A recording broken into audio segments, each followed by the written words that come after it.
नमस्कार प्रेक्षकांनो, मालिकेच्या आजच्या भागामध्ये आपल्याला पाहायला मिळतं की इकडे अर्णव चक्क ईश्वरीच्या साडीला इस्त्री करत आहे आणि ते सगळं पाहून ईश्वरीला तर खूप आनंद झालेला असतो।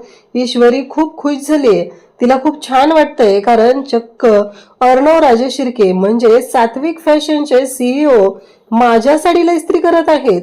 या गोष्टीचा जो काही आनंद आहे तो मात्र पाहण्यासारखा आहे। ईश्वरीला एवढं भारी वाटत असतं की चला म्हणजे काहीतरी खूप छान घडलंय असं म्हणत ईश्वरी चक्क उड्याच मारत असते। आणि त्याचबरोबर इकडे अर्णव तिला म्हणत असतो की काय त्यात एवढं, तेव्हा ईश्वरी म्हणते मी स्पेशल आहे ना काहीतरी, म्हणून तुम्ही माझ्या साडीला इस्त्री करताय। त्यावरती ईश्वरीला अर्णव म्हणतो की हा, आणि तो शांत होतो। तेव्हा ईश्वरीला जे समजायचं आहे ते समजलेलं असतं आणि मग अर्णव ईश्वरी दोघंही एकमेकांसोबत बोलत असतात, छान अशा गप्पा चालू असतात। पण त्याच वेळी वल्लरी सुद्धा आता तिथं पोहोचलेली आहे। वल्लरीच्या डोक्यामध्ये वेगवेगळे विचार सुरू आहेत आणि वल्लरीने ठरवले काही झालं तरी आज या रमाकांतला शोधायचा आणि त्याचा बंदोबस्त करायचा। आणि मग तिथे जिन्याच्या ग्रिलला जे रक्त लागलेलं असतं त्याचा सुगावा घेत त्याचा माग काढत हे दोघंही आता त्या रूम पर्यंत पोहोचणार आहेत। त्याचबरोबर अर्णवने ईश्वरीची थंडी घालवण्यासाठी काय काय केले, ईश्वरीची कशी समजूत घातलेली आहे, ईश्वरी वेड्यासारखी वागत असते हे तर आपल्याला माहितीच आहे। त्यावेळेस अर्णव मात्र तिच्या मदतीला कसा धावून येतो हे आपण पाहणार आहोत। अर्णव आणि ईश्वरी आता आलेले असतात। अर्णव म्हणत असतो की हे सगळं काय आहे आणि मग तिथली चादर वगैरे या सगळ्या गोष्टी तो उचलून पाहतो, त्याला वास येत असतो, ही गोष्ट त्याला काही आवडत नसते। त्याचबरोबर तो स्विच ऑन करायला जातो एसीचा, तर एसी ही ऑन होत नसतो। तेव्हा मात्र अर्णवची चिडचिड होत असते।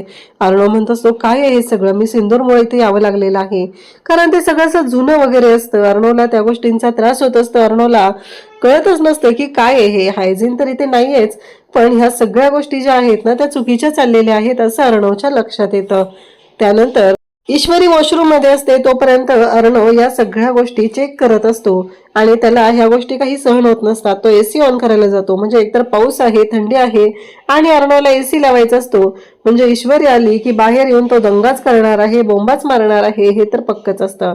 आणि अर्णवने रूमचा दरवाजा उघडा ठेवलेला असतो। ईश्वरी बाहेर येते आणि ईश्वरी म्हणते काय हे, तुम्ही दरवाजा उघडा का ठेवलाय, का असं केलंय, असं ईश्वरी अर्णवला बोलत असते। तेव्हा अर्णव म्हणतो काय झालं, तर एकतर इथे एसी ऑन होत नाहीये, फॅन ऑन होत नाही। ईश्वरी म्हणते ते बघा झालंय सगळं वरती ऑन, असं हात करून ती सांगते।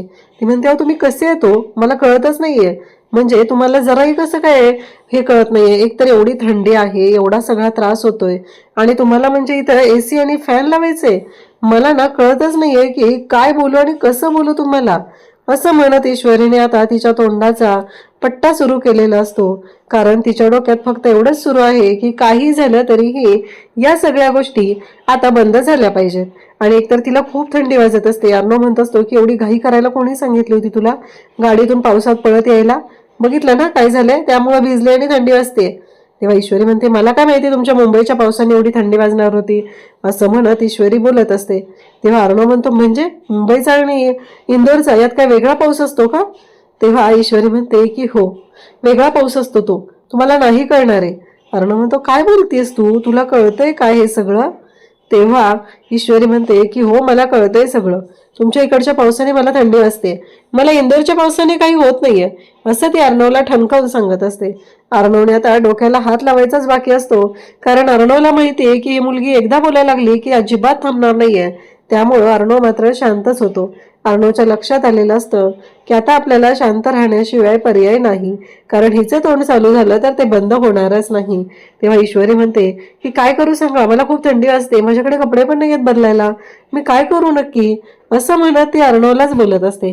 अर्णव तिथलीच रजाई उचलतो आणि तिच्या अंगावरती पांघरून घालू लागतो। तिच्या हातामध्ये उशी दिलेली असते, त्या उशीला पकडून बस असं सांगत असतो। अक्षरशः डोक्यावरून तिच्या ती रजाई पांघरलेली असते, फक्त तोंडच तिचं दिसत असतं, बाकी सगळं त्याने तिला गुंडाळून ठेवलेलं असतं। ईश्वरी म्हणते पण याचा काहीच उपयोग होणार नाहीये। अर्णव म्हणतो का, काय झालं? मग ईश्वरी सांगू लागते अहो आतून माझी साडी ओली आहे ना, मग याचा काय उपयोग होणार आहे, त्याचं काय करायचं सांगा, एकतर माझ्याकडे बदलायला कपडे नाहीत। ईश्वरी म्हणते, अर्णव म्हणतो की थांब जरा, मला विचार करू दे, माझ्या डोक्यात काय येतंय का मला बघू दे, मग सांगतो। इकडे वल्लरी आणि उदयकांत दोघंही आता बाहेर बसलेले आहेत. काही करून त्या रमाकांतला आपल्याला पकडायला हवाय. त्याने अर्णवला जाऊन सगळे पुरावे देण्याआधी तो आपल्या ताब्यात आला पाहिजे, असं या दोघांचं चाललेलं असतं. तेव्हा वल्लरी म्हणते की चल, आपल्याला आत गेलं पाहिजे. आणि त्याचबरोबर हे सगळं जेव्हा घडत असतं तेव्हा मात्र आता दोघंही या सगळ्या गोष्टी विचारपूर्वक करत असतात. आणि मग इकडे रमाकांतने चक्क आता गळ्यातली चेन काढलेली असते आणि ती चेन त्या माणसाला दिलेली आहे आणि त्याला सांगितलंय की ही चेन ठेव, पण मला रूम दे. मग त्या माणसाने म्हणजे त्या मॅनेजरने रमाकांतला रूम दिलेली असते.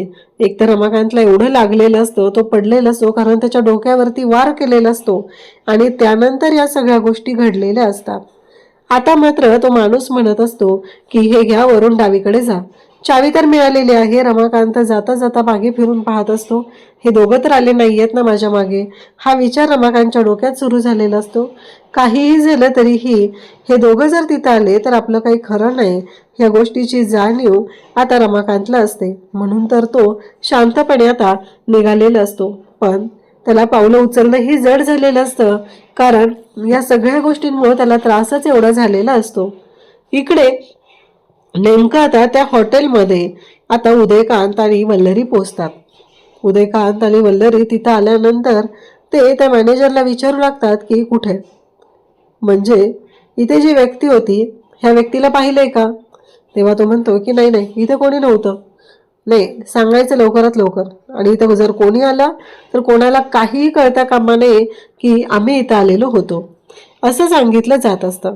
तेव्हा आणि लगेचच उदयकांतने बंदूक काढलेली असते आणि त्या माणसाला तो धमकी देत असतो. वल्लरी तिथंच असते. वल्लरी ह्या सगळ्या गोष्टी पाहत असते आणि वल्लरी म्हणते चालेल चल, तू वरच्या साईडला शोध, मी इकडून शोधते, असं म्हणत आता दोघंही शोधाशोध करायला निघालेले असतात. त्याच वेळी इकडे जिन्यावर त्या ज्या बाजूने रमाकांत गेलेला असतो त्याच बाजूने आता उदयकांत चाललेला असतो आणि तो शोध घेत असतो. इकडे ईश्वरी मात्र कुडकुडत असते. तेव्हा अर्णव म्हणतो मी पाहतो काय आहे का? तर ईश्वरी म्हणते कुठे पाहणार आहात? तेव्हा अर्णव म्हणतो तुझ्या त्या भल्या माणसाकडे, आणि जरा कमी बोलत जा. तेव्हा ईश्वरी म्हणते काय काय कमी बोलू, उलट तो तर बरोबरच विचारत होता ना. उलट त्याने दिवसभराचे पैसे सुद्धा आपल्याकडून घेतले नाहीयेत. 1 तास राहणार का 2 तास थांबणार हे तो विचारत होता. म्हणजेच त्या भल्या माणसाने आपल्याला फायदाच करून दिलेला आहे, असं हे ईश्वरीचं वेड्यासारखं बोलणं सुरू असतं. कारण तिच्या लक्षातच येत नसतं की तो माणूस काय विचारतोय, त्याच्या डोक्यात काय चालू आहे. या कोणत्याच गोष्टींचा अंदाज हा ईश्वरीला आलेला नसतो. म्हणून तर ईश्वरी वेड्यासारखं काहीही बोलत असते. तिला कळतच नसतं की ती काय बोलतीये आणि त्या गोष्टींचे परिणाम काय असतात ते. म्हणून तर ईश्वरीला हे सगळं अशा पद्धतीने वाटत असतं. तेव्हा मात्र इकडे आता ईश्वरीसाठी अर्णवने गरम पाणी आणलेलं असतं आणि तिला सांगत असतो की हे गरम पाणी घे. मग अर्णव तिला गरम पाणी देतो आणि त्याच वेळी ईश्वरी म्हणत असते की नाही नकोय, मला मला ना फरकच पडत नाहीये, मला त्रास होतोय. तेव्हा अर्णव म्हणतो की आता काय करू मी, असा विचार अर्णवच्या डोक्यात सुरू झालेला असतो. तेव्हा ईश्वरी म्हणते की नाही, मला काहीतरी केलं पाहिजे, कपडे चेंज केल्याशिवाय माझं काहीच होणार नाहीये, मी भिजलीये. तेव्हा अर्णव म्हणत असतो हे सगळं करायला कोणी सांगितलं होतं तुला? या सगळ्या गोष्टी कोणासाठी केलेल्या आहेत तू? तेव्हा ईश्वरी म्हणते मला नव्हतं माहिती. अर्णव म्हणतो ठीक आहे, मी जाऊन येतो खाली, काही मिळतंय का ते बघतो, शांत बस इथे, असं म्हणत अर्णवने आता ईश्वरीला शांत बसायला सांगितलेलं असतं आणि तो खाली त्या हॉटेलच्या मॅनेजरकडे आलेला असतो. इकडे आकाशला खरं तर टेन्शन आलेलं असतं. आकाश, नम्रता, त्याचबरोबर हे सगळेजण तिथं असतात आणि त्याचबरोबर आजी, मामा हे सगळेजण विचार करत असतात की काय झालंय, म्हणजे अर्णव आणि ईश्वरी. तेव्हा मामा म्हणतात की हो ना, खूप पाऊस होता म्हणून मी त्यांना सांगितलं की तुम्ही तिथे थांबा, ते बरं पडलं ना. तेव्हा आजी म्हणते की हो रे, एवढ्या पावसात तर, पण मला कळतच नाहीये. अंजली म्हणते की हे सगळं काय होऊन बसलंय, म्हणजे अर्णव ईश्वरी वेळेवर येतील ना? आणि इकडे अर्णव आणि ईश्वरी तर अशा ठिकाणी थांबलेले आहेत की जणू काय ते एन्जॉय करायलाच फिरायला बाहेर निघालेले आहेत. त्यांना जाणीवच होत नाहीये की आपल्याला स्पर्धेला पोहोचायचंय. या ईश्वरीच्या मूर्खपणामुळे या सगळ्या गोष्टी झालेल्या आहेत. म्हणून अर्णव या सगळ्या गोष्टी सफर करतोय. काहीच गरज नव्हती की मला त्या जंगलातच तिथे पूजा करायची, हट्ट करायची. आणि आता बाकीच्या गोष्टींचाही, आता मगाशी जर जास्त हट्ट केला असता की तुमचे बाबा आहेतच, तर अर्णवने थांबवलीच असती ना गाडी, तेव्हा नाही केला. इतर वेळी तेव्हा करत असते हट्ट, कारण रमाकांत तरी वाचला असता, पण नाही. या गोष्टी नाहीत घडत। इकडे आकाश मात्र विचार करत असतो, मामा विचार करत असतात। तेव्हा मामा म्हणत असतात काळजी करू नका, सगळं व्यवस्थित होणार आहे। तर मध्येच इकडे नम्रता येते आणि म्हणते तुम्ही कशाला विचार करताय, मी आणि आकाश आहोत ना, जर ते नाही पोचले तर आम्ही दोघं करेल हँडल, आम्ही दोघं जिंकू ही स्पर्धा। अंजली म्हणते अगं कसं आहे माहितीये का, तुम्ही तर जिंकणार आहात त्याबद्दल मला शंकाच नाही, पण आपल्याकडून जास्त माणसं असतील तर आपले जिंकण्याचे होप्स जास्त नाहीत का वाढणार। म्हणजे अंजलीने खूप छान उत्तर दिले, तिला दुखावलेलंही नाही आणि त्याचबरोबर तिला अपमानही केलेला नाही, पण ईश्वरी आणि अर्णव असणं गरजेचं आहे हे सुद्धा तेवढंच पटवून दिलेलं आहे। त्यानंतर इकडे पाहायला मिळतं ते म्हणजे आकाश म्हणतो की मी तुमच्या सगळ्यांसाठी चहा मागवतो, असं म्हणत आकाश आता तिथून बाजूला जातो। तेव्हा नम्रता त्याचबरोबर सगळेजण तिथं असतात आणि मग मामा म्हणतात की बरं होईल, कारण आता बसून बसून टेन्शन आलेलं आहे, तर आता पुढे काहीतरी केलं पाहिजे हा विचार डोक्यात असतो। इकडे अर्णव खाली गेलेला असतो आणि येताना तो बाथरोब घेऊन येतो आणि ईश्वरीला म्हणतो की हे घाल। ईश्वरी त्या कपड्याकडे पाहते आणि म्हणू लागते काय आहे हे सगळं। तेव्हा अर्णव सांगतो की हा बाथरूम आहे। तेव्हा ती म्हणते बाथरूम, अर्णव म्हणतो बाथरूम नाही हा बाथरूम आहे, आंघोळ केली ना त्यानंतर घालायचा असतो, आता तू गरम पाण्याने शॉवर घे, हा बाथरूम घाल, आपण तोपर्यंत तुझी साडी जी आहे ती वाळवण्यासाठी प्रयत्न करूया, असं अर्णव तिला समजवत असतो। तेव्हा मात्र ईश्वरी म्हणत असते पण हे केवढं तोकडं आहे।